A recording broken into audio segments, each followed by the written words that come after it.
Bonjour tout le monde, Emmanuelle Dupont, thérapeute holistique, et je vous fais un bilan pour mon 40e jour de défi des 100 jours.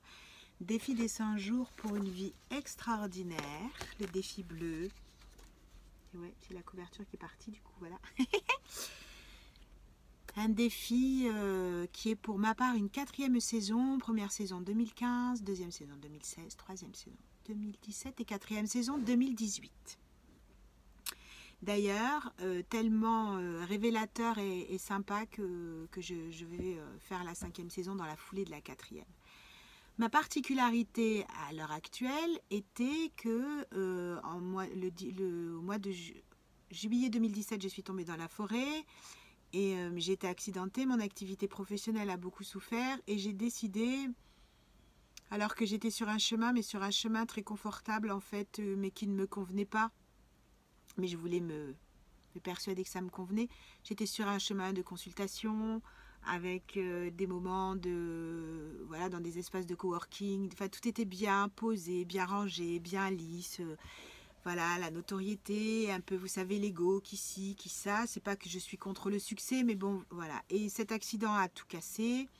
J'avais le choix de retourner travailler dans un travail alimentaire ou faire différemment. Et ce que j'avais envie à l'intérieur de moi, c'était de ne plus faire de cours ni de consultations régulières. J'avais envie de passer à des produits en ligne, à une mobilité, une liberté grâce à Internet, à des coachings dématérialisés, à des produits en ligne pour pouvoir avoir des revenus fixes, à automatiser, mettre en place des tunnels de vente, faire des conférences et partir explorer la France et le monde entier grâce à mes ateliers. Et en fait, donc j'ai saisi cette occasion de perdre mon logement. J'en ai discuté avec des amis pour savoir comment est-ce qu'ils pouvaient me loger ou pas, ce qui allait se passer. Et j'ai décidé donc d'être nomade depuis novembre 2017. Donc ça fait un an. Ça faisait 6 mois, donc j'étais dans les Alpes-Maritimes. J'ai quitté les Alpes-Maritimes et maintenant, ça fait 6 mois que je suis arrivée dans le Var. Je suis arrivée suite à une proposition d'une femme qui avait un relationnel et qui voulait que l'on fasse des choses ensemble. Et donc voilà, je suis arrivée avec un peu la fleur au fusil. Je ne suis pas du tout en train de dire que c'est de sa faute. De toute façon, si je vis ça, c'est que je devais le vivre. Certainement un discernement à creuser et un côté naïf, un côté idéalisation, un côté à voir l'autre toujours comme si c'était une star à réviser ou à abattre. Et la vie me l'a amené aussi. Et donc en fait, je suis arrivée dans cette région sans connaître personne ou 2 personnes et en étant dans une caravane, dans le jardin de personnes qui n'ont pas du tout cette habitude de vous materner, etc. Enfin voilà, elles sont restées elles-mêmes. Elles ont donné ce qu'elles avaient à donner et moi me suis retrouvée 100% en autonomie, 100% en isolement et aussi avec des habitudes de vie et des énergies qui n'étaient pas les miennes. Donc soit je me pliais, parce que c'est du passé, ouais, soit je me pliais aux énergies et en fait mon taux vibratoire chutait, ou soit je ne me pliais pas aux énergies et en fait je me retrouvais seule. J'ai préféré me retrouver seule, écrire, travailler. C'est pour ça que j'ai acheté le défi des 100 jours aussi, pour bien travailler sur mes intentions et sur ce qui se passe à l'intérieur de moi. Et comme bilan, ce que je fais, c'est qu'effectivement, à chaque fois que je ne me préoccupe pas des circonstances extérieures, même si elles sont catastrophiques ou un peu effrayantes, mais que j'arrive à produire comme ça tous les jours ce que j'ai à faire, à être calme, à être dans l'accueil, à ne plus me faire marcher dessus, à prendre la parole quand je dois prendre la parole, à rester dans le respect, mais à m'exprimer, ben en fait tout s'ouvre derrière moi. Donc au niveau de mes intentions, développer mes activités professionnelles, c'est fait, c'est beaucoup plus développé. Accéder à mon autonomie et développer ma sécurité intérieure, ça va mieux. Créer des partenariats fructueux, productifs et développer des produits en ligne. Le premier produit en ligne va sortir 1er décembre, donc c'est tôt, c'est très bientôt, c'est après-demain.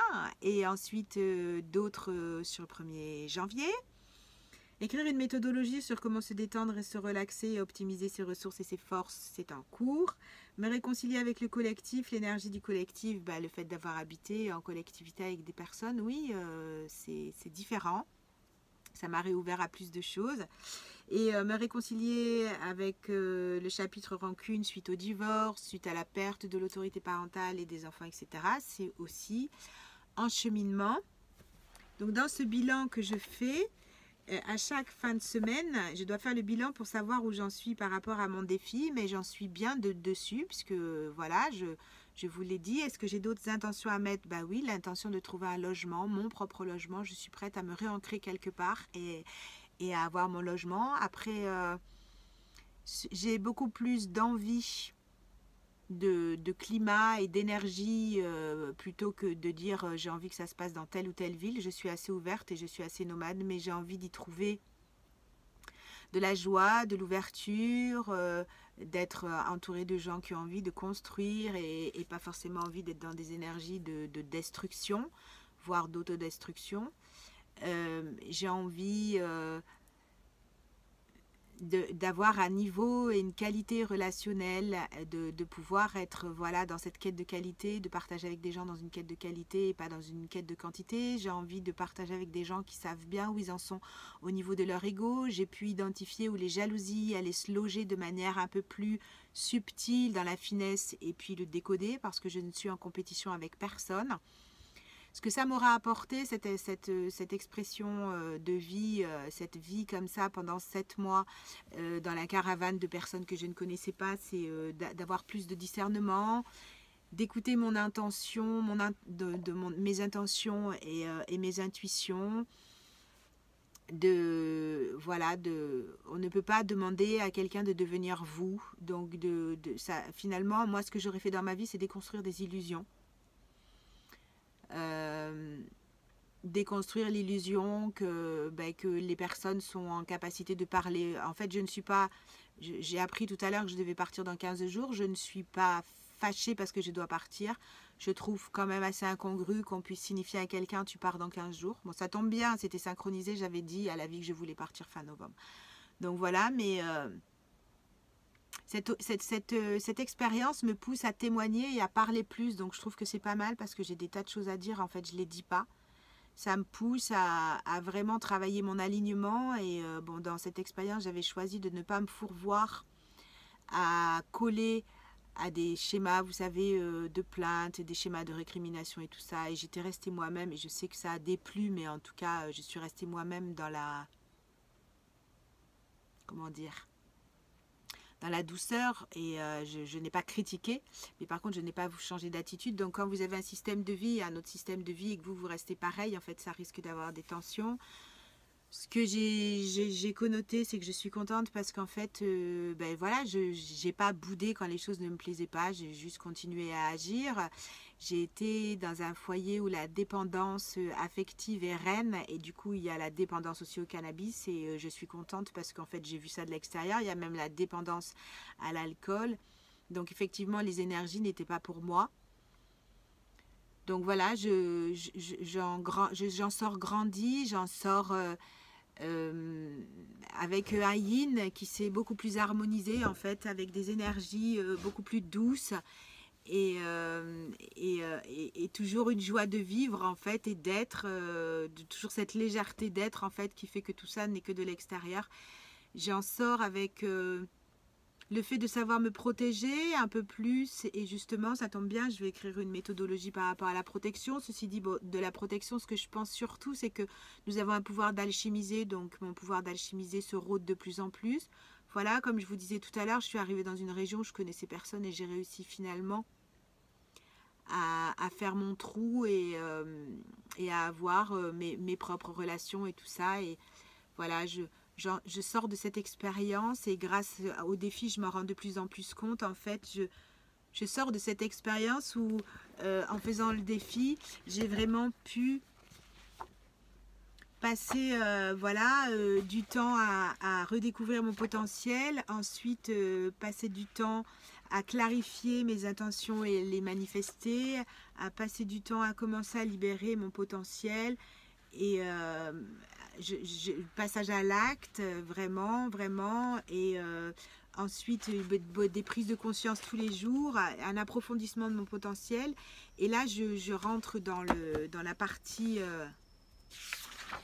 Manifestation, la troisième partie, et donc dans la partie manifestation, je recadre mes intentions et la manifestation c'est un logement, j'ai besoin d'un logement, j'ai besoin d'un endroit avec du confort, j'ai besoin d'un endroit avec de la chaleur humaine, j'ai besoin d'un endroit justement où je puisse avoir le mental tranquille pour pouvoir produire ce que j'ai à produire et je n'ai plus besoin de faire la nomade et de ne pas savoir où je suis pour essayer de me prouver des choses. Voilà, ça c'est un chapitre qui est réglé. Et voilà, vraiment, de cette expérience de logement ailleurs et chez des personnes que je ne connais pas, ce que j'en ai tiré comme super conclusion, c'est que je ne suis plus dans l'égrégore de victime, donc je ne suis plus dans la dépendance. Je ne suis plus dépendante de ça et que du coup, toute personne qui veut se positionner en tant que sauveur, ça ne marche pas. Parce que quand vous n'avez pas de victime en face de vous, vous ne pouvez pas être sauveur et que du coup, les personnes sont un peu obligées de devenir des bourreaux de temps en temps. Mais ça ne marche pas non plus puisque je suis restée fidèle à moi-même et ça, c'est super. Donc, j'attaque la troisième partie demain pour mon 41e jour avec une effervescence et vraiment beaucoup de peps et de joie de découvrir une autre période. Ouais, beaucoup d'illumination. Je me sens assez illuminée à l'intérieur et de pouvoir voilà, partir vers une autre aventure. Je vous dis à bientôt au prochain bilan et je vous aime. Bye bye.